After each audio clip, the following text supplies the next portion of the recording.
Good afternoon, ছাত্ৰ-ছাত্ৰীসকল। আজি মই তোমালোকক এডভান্স অসমীয়াৰ ছাত্ৰৰ কৰ্তব্য আৰু শিক্ষা এই পাঠটোৰ বিষয়ে আজি তোমালোকৰ লগত কিছু আলোচনা কৰিম। যে এই পাঠটোৰ লিখক হৈছে কৃষ্ণকান্ত সন্দিকৈ। যে কৃষ্ণকান্ত সন্দিকৈ প্ৰাচ্যবিদ্যাৰ এজন কি আছিলে, ধীমান পণ্ডিত আছিলে। আৰু তেওঁ কি কৰিছিল যে ইংৰাজী 1998 চনৰ 10 জুলাইত যোৰহাটত তেওঁৰ কি হৈছিলে, জন্ম হৈছিলে। যে দানবীৰ ৰাধানাথ সন্দিকৈ আৰু নাৰায়ণী সন্দিকৈ ডাঙৰীয়ানীৰ পুত্ৰ কৃষ্ণকান্ত সন্দিকৈয়ে ইংৰাজী 1913 চনত প্ৰৱেশিকা পৰীক্ষাত তেওঁ উঠি ইংৰাজী 1915 চনত গুৱাহাটীৰ কটন কলেজৰ পৰা তেওঁ কি কৰিছিলে, IA পৰীক্ষাত উত্তীৰ্ণ হোৱাৰ পিছত তেওঁ 1917 চনত গুৱাহাটী কটন কলেজৰ পৰা তেওঁ কি কৰিছিলে, গুৱাহাটী কটন কলেজৰ পৰা তেওঁ 1917 চনত কলিকতাৰ তেওঁ কি কৰিছিলে যে সংস্কৃত কলেজত তেওঁ নামভৰ্তি কৰিছিল। আৰু 1917 চনত তেওঁ সসন্মানে BA পৰীক্ষাত তেওঁ কি হৈছিলে, কৃতকাৰ্যতা হৈছিলে। তাৰপিছতে তেওঁ কি কৰিছিল যে তেওঁ কৃষ্ণকান্ত সন্দিকৈ গোলাঘাটৰ যিখন অসম সাহিত্য সভাৰ অধিৱেশন হৈছিলে, সেই সাহিত্য সভাৰ তেওঁ কি আছিলে, প্ৰথম সাহিত্য সভাৰ তেওঁ সভাপতি আছিলে 1937 চনত। যে তাৰপিছতে তেওঁৰ চোৱা যে আমি গোটেইখিনি কথা বিতংভাৱে আলোচনা নকৰোঁ। যে ইংৰাজী তেওঁ 1951 চনত কি কৰিছিলে যে অখিল ভাৰতীয় প্ৰাচ্যবিদ্যা সন্মিলনৰ লৌকিক সংস্কৃত শাখাৰ সভাপতি তেওঁ হৈছিলে। আৰু 1955 চনত ভাৰত চৰকাৰৰ তেওঁ পদ্মশ্ৰী আৰু ইংৰাজী তেওঁ 1978 চনত অসম সাহিত্য সভাৰ সদস্যমহীয়ান সন্মান গ্ৰহণ কৰি ইংৰাজী তেওঁ 1982 চনৰ 7 জুন তাৰিখে তেওঁ কি হৈছিলে, ইহলীলা সম্বৰণ তেওঁ কৰিছিলে। যে 1919 চনত সন্মিলন প্ৰবন্ধাৱলীৰ সম্পাদনা কৰা কৃষ্ণকান্ত সন্দিকৈ অসমীয়াত তেওঁ কি কৰিছিলে, অসমীয়া ভাষাত তেওঁ কেইবাখনো উচ্চাংগৰ নিবন্ধ ৰচনা কৰি থৈ গৈছিল। তাৰ উপৰিও তেওঁ কিহত যে ইংৰাজীত ৰচনা কৰিছিলে, কি কৰিছিলে যে নিচণ্ড চৰিত্ৰ অফ শ্ৰী হৰ্ষ, এখন কিমান 1934ত। তাৰপিছতে তেওঁ কি কৰিছিলে যে য়স্তলিকা এণ্ড ইণ্ডিয়ান কালচাৰেল 1949।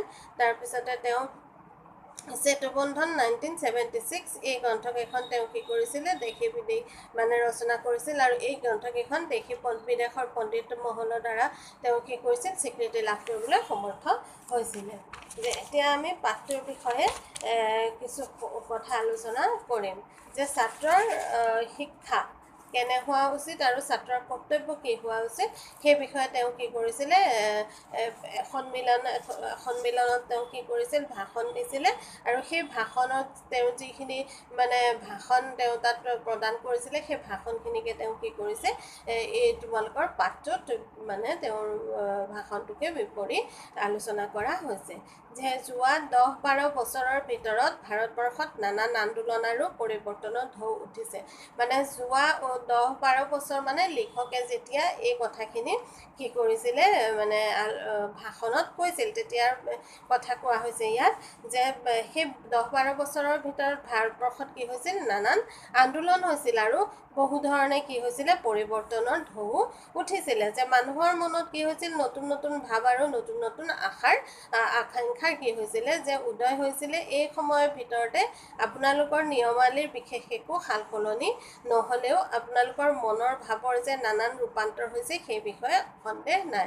যে ইয়াতে তেওঁ কি কৰিছে, এই সময়ৰ ভিতৰত আপোনালোকৰ মানে আমাৰ অসমৰ ৰাজ্যৰ কথা কৈছে, যিবিলাক নিয়মাৱলী আমাৰ নিয়মবিলাকৰ কি হৈছিলে, বিশেষ একো সাল সলনি হোৱা নাছিলে। নহ'লেও আমাৰ মনত কি হৈছিলে, মনত নানান ধৰণৰ কি হৈছিল, নতুন নতুন ভাৱৰ ৰূপান্তৰ ঘটিছিলে। আৰু সেই বিষয়ে তেওঁ কি কৈছে, যে আমাৰ সন্দেহ নাই যে তাৰ ভিতৰত যিবিলাক আধুনিক দেশত বিদেশী পাশ্চাত্য সভ্যতাৰ আমদানি হৈছে, তাৰ ভিতৰত ভাৰতবৰ্ষত ভাৱৰ সালসলনি হোৱাত বাস্তৱতে বৰ লেহেম হৈছে।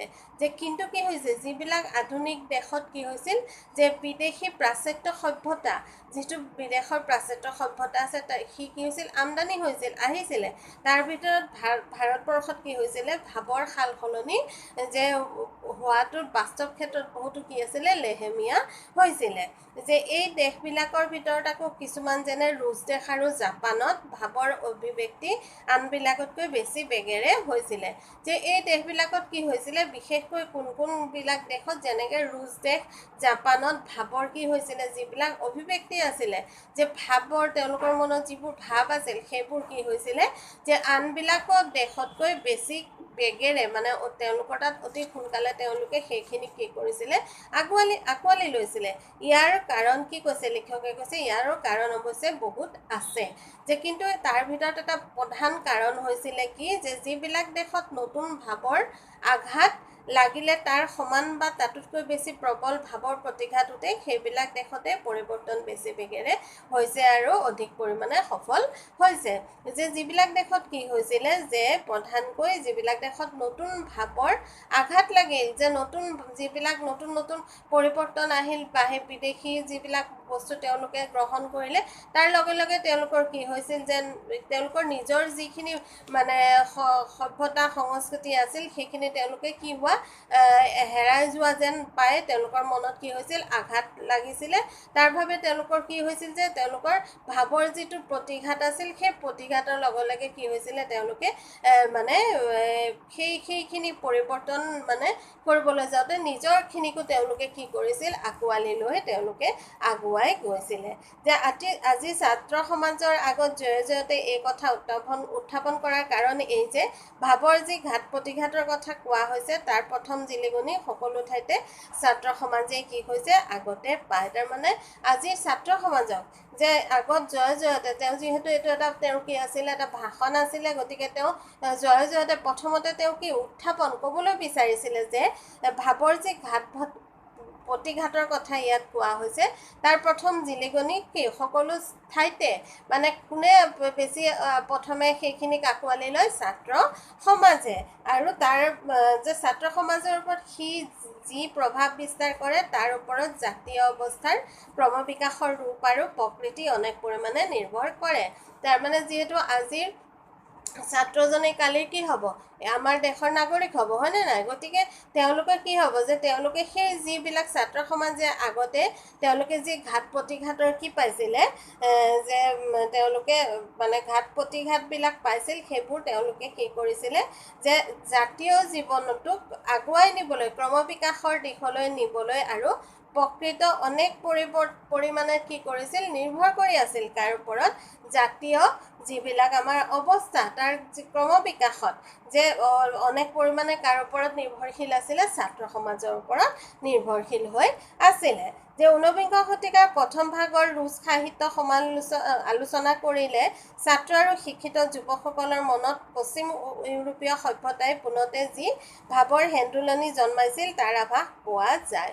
যে ঊনবিংশ শতিকাৰ প্ৰথমত কি হৈছিলে, প্ৰথম ভাগত ৰুছ সাহিত্যত কি হৈছিল, যে সাহিত্য আলোচনা যদি আমি কৰোঁ, তেনেহ'লে আমি দেখিবলৈ পাম যে তাত কি হৈছিলে, যিসকল তাৰ ছাত্ৰ ৰুছ দেশৰ ছাত্ৰ আছিল আৰু যিসকল শিক্ষিত যুৱক আছিল, তেওঁলোকৰ মনত পশ্চিম ইউৰোপীয় সভ্যতাই কি কৰিছিল, পোনতে প্ৰথমে যিটো তেওঁলোকৰ কি কৰিছিলে, যে ভাৱৰ হেন্দোলনি জন্মাইছিল, তেওঁলোকৰ মনত যিটো ভাৱৰ সঞ্চাৰ কৰিছিলে, সেই তাৰ আভাস আমি কি কৰোঁ, দেখিবলৈ পাওঁ।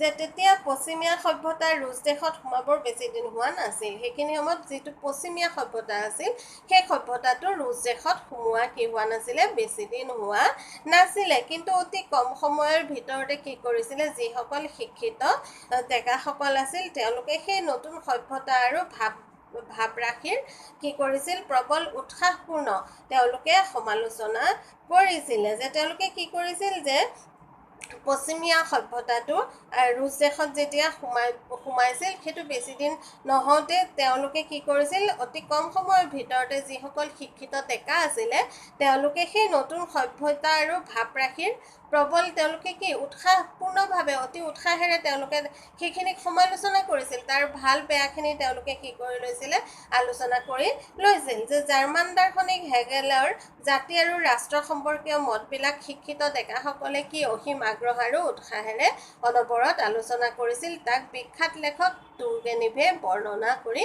গৈছিলে যে কি কৰিছিলে যে জাৰ্মান দাৰ্শনিক হেগেলে কি কৰিছিল জাতি আৰু ৰাষ্ট্ৰ সম্পৰ্কে এটা জাতিটোৰ বিষয়ে আৰু ৰাষ্ট্ৰৰ সম্পৰ্কে যিবিলাক কি কৰিছিল মতবিলাক দিছিলে সেই মতবিলাক কি কৰিছিল শিক্ষিত যিসকল ৰুছ দেশৰ ডেকা আছিল তেওঁলোকে অতি অসীম আগ্ৰহেৰে আৰু উৎসাহেৰে সেইখিনিক তেওঁলোকে অনবৰতে কি কৰিছিল আলোচনা কৰিছিল তাক বিখ্যাত লিখক কোনে টুৰগেনিভে অতি সুন্দৰকৈ বৰ্ণনা কৰি থৈ গৈছিলে যে পাশ্চাত্য সভ্যতা আৰু ৰুছ দেশৰ নিজৰ স্লাভ সভ্যতাৰ গুণাগুণ কি সেই বিষয়ে নানান আলোচনা আৰু বাদ প্ৰতিবাদ আৰম্ভ হৈছিলে যে পাশ্চাত্যৰ যি সভ্যতা আৰু ৰুছ দেশৰ যি দেশৰ কি আছিলে তেওঁলোকৰ ৰুছ দেশৰ যিটো স্লাভ সভ্যতা আছিলে সেই সভ্যতাৰ গুণাগুণ ভাল বেয়াখিনি তেওঁলোকে কি কৰিছিল সেই বিষয়ে তেওঁলোকে আলোচনা কৰিছিল আৰু তেওঁলোকে আলোচনা কৰি বাদ প্ৰতিবাদ আৰম্ভ তেওঁলোকৰ মাজত হৈছিল যে নিজৰ তেওঁলোকে ভালখিনি কি কৰিছিল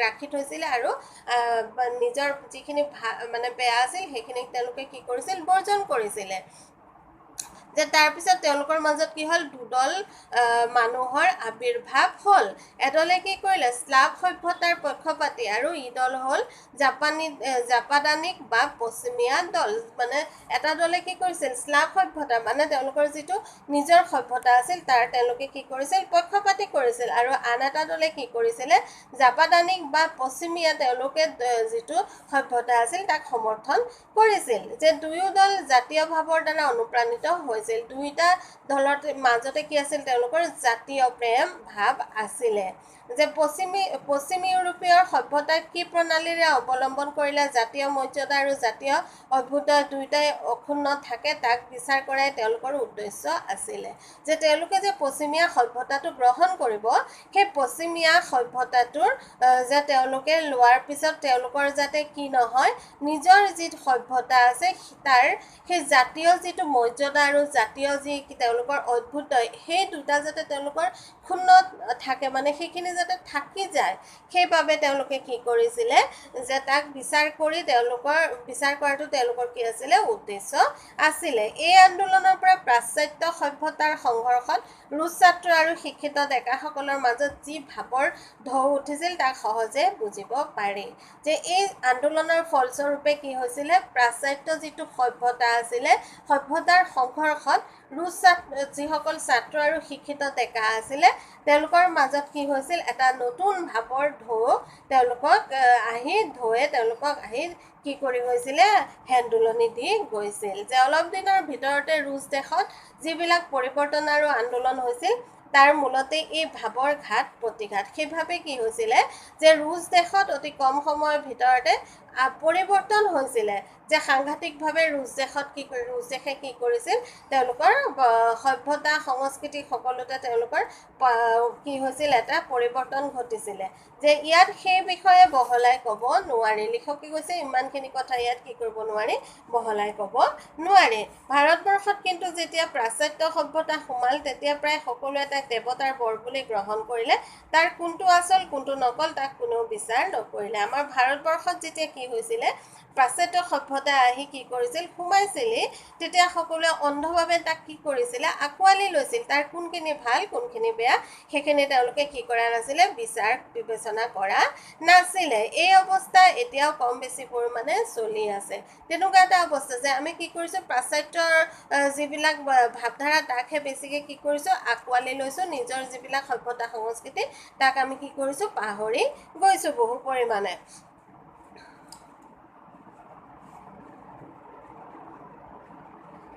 যে এপাত কাৰ যদি এটা শিলৰ ওপৰত পৰেহি তেতিয়া সি তাত এটা চিন বহুৱাই উফৰি পৰিব কিন্তু বোকাত পৰিলে তৎক্ষণাত লাগি ধৰিব তেজী সবল মন আৰু দুৰ্বল নিৰ্জীৱনৰ পাৰ্থক্য ইয়াতে যে আমি কি কৰিছোঁ, আমাক কি বুলি কৈছে যে আমি হৈছোঁ, আমাৰ ভাৰতবৰ্ষৰ মানুহবিলাক হৈছে দুৰ্বল মনৰ, আৰু যিসকল ৰুছ দেশৰ বা তেওঁলোক কি আছিল, সবল আছিল। সেইকাৰণে তেওঁলোকে কি কৰিছিল, তাক বিচাৰ বিশ্লেষণ কৰিছিল। তেওঁলোকে কি কৰিছিল, কোনটো ভাল কোনটো বেয়া তাক তেওঁলোকে চালি জাৰি চাইহে কি কৰিছিল, সেইখিনি আঁকোৱালি লৈছিল। কিন্তু আমি কি কৰিছোঁ, পাশ্চাত্য সভ্যতাখিনি অন্ধভাৱে আঁকোৱালি লৈছোঁ। যে পাশ্চাত্য ভাৱ আৰু চিন্তা সমকক্ষ কোনো প্ৰবল ভাৰতীয় ভাৱৰ প্ৰতিঘাত নোহোৱাত পাশ্চাত্য সভ্যতাৰ আমাৰ ওপৰত অনেক প্ৰভাৱ বিস্তাৰ কৰিছে।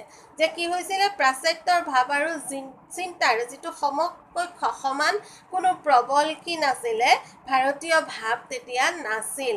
সেইকাৰণে কি হৈছিলে, যে আমাৰ প্ৰতিঘাত নোহোৱা নাছিল। সেইকাৰণে পাশ্চাত্য সভ্যতাই আমাৰ ওপৰত অতি সহজে কি কৰিছিলে, আমাক বশ মনাব পৰাইছিলে।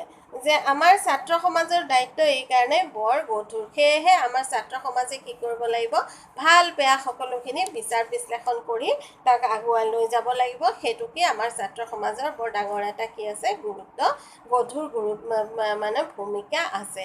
প্ৰাচ্য